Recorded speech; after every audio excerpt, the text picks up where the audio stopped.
Hey guys, it's Mary Carbundance and we have a question today. I got this as a comment from Smiles. Hi Smiles, thank you for all of your comments. Did you have any negative effects from introducing animal products again, like stomach acid issues?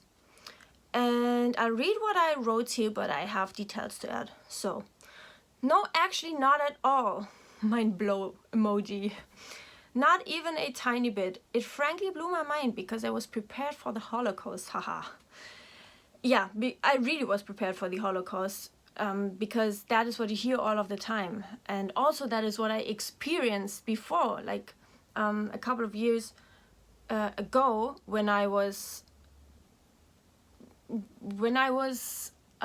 experimenting with animal products. That was when I had the parasite issue, but I didn't know yet, and I just had so many health issues and stomach issues, and I just wanted to know if it would help or not. And then so for my eating disorder, that was a good experience because it didn't help at all. It made everything worse. And I have a theory for that, why that was, because now it was not the case at all. And so, if anything, my digestion went even smoother because of some decrease in fiber consumption. Although I had no specific issues before as well. So yeah, I always, since I had recovered from the parasite issue, I didn't have any,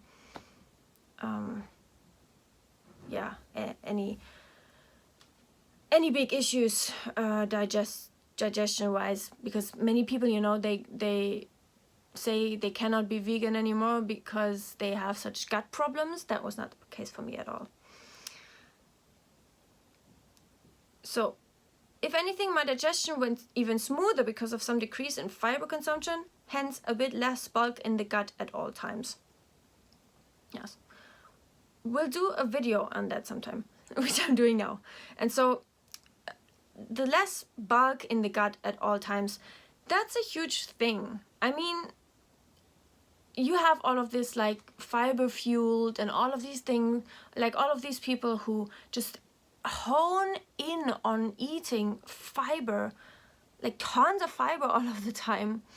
And then you have the people it seems like there's only these two camps, those ones, and then the people who don't eat any fiber at all, only eating animal products and carnivore and stuff. And it's again, my request, can we not just be a little bit gray? It's just so, it doesn't make any sense. Because, yes, we need fiber for our gut to be healthy and our microbiome. But if you had enough fiber, then you had enough fiber. It's not the more, the better. It's you can, for some people, when they're vegan, there is such a thing as too much fiber.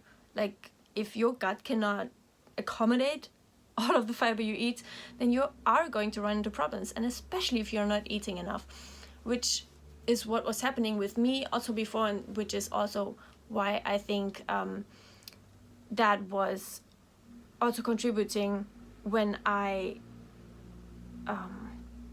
was introducing animal products a couple of years ago and it went horrible. I think it's also because, just my gut transition, I had major gastroparesis, everything didn't digest in the time that it should. It was slowed down, everything in my body was slowed down at the point, the heart rate. I had not enough hormones, I didn't have a cycle and all of that stuff. And my hair fell out. And so this is very, that was one factor why I didn't experience, why I experienced negative side effects when I introduced animal products a few years ago. But also, of course, maybe even much more, thinking logically, is just because I, had the parasite issue at that time. And not nothing would have been ideal in my gut at that point. And, I hadn't how do you say elimination? I hadn't passed it yet. Like, it didn't come out yet. It hadn't come out yet. And so I didn't know about it, what was wrong with me at that point in time.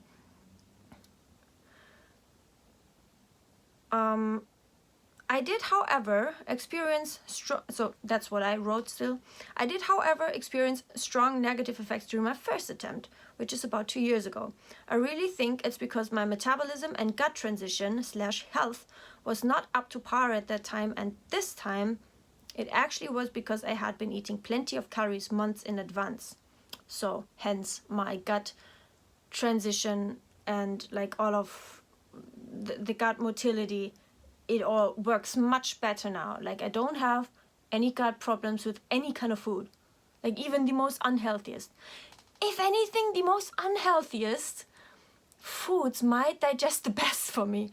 And you know, I used to hear that from people like, for example, this girl Audra, back in the day, when they were like, well, maybe you eat too much fiber, maybe you're too extreme, maybe you have too low estrogen. And so I had heard of it, that it might be great for those people who have gastroparesis, like slowed digestion, to just eat a little less fiber and eat more processed, very dense, like dry even stuff. And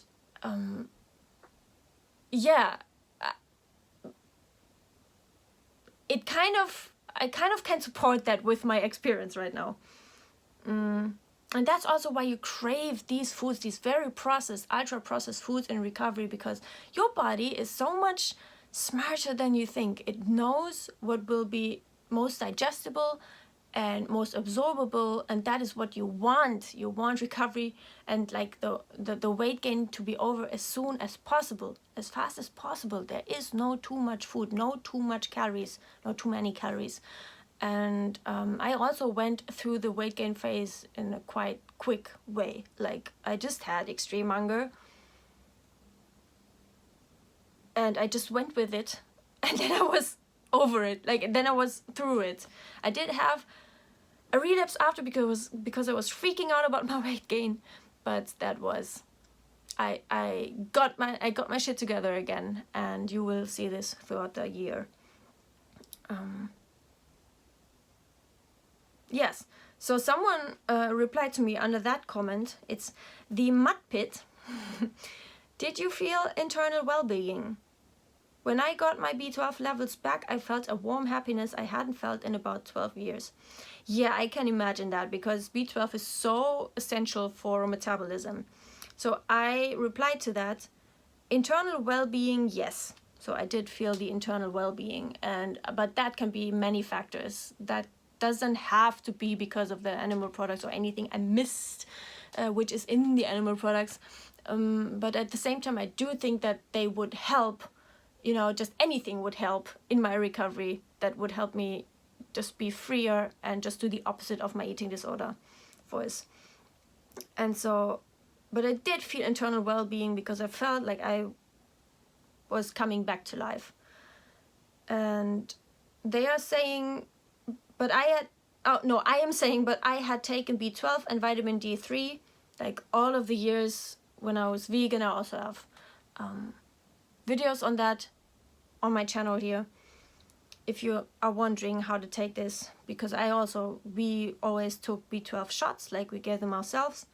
For some reason, people here on YouTube think that these videos of mine where I show the B12 shots, like my husband is giving it to them, David is giving it to me. Some people think I am injecting harder stuff there. It's so hilarious. So I'm writing, so it wouldn't be because of those. Yeah, so of course you need the B12, and any vegan who doesn't take the B12, even non-vegans, is kind of self-delusional. We do need this. And it would be naturally in the soil, but because we're not our own farmers and not harvesting our own food, and it always is so hyper hygienic, that is why we have to take the B12. And there's nothing bad about that. That doesn't speak against the vegan diet at all.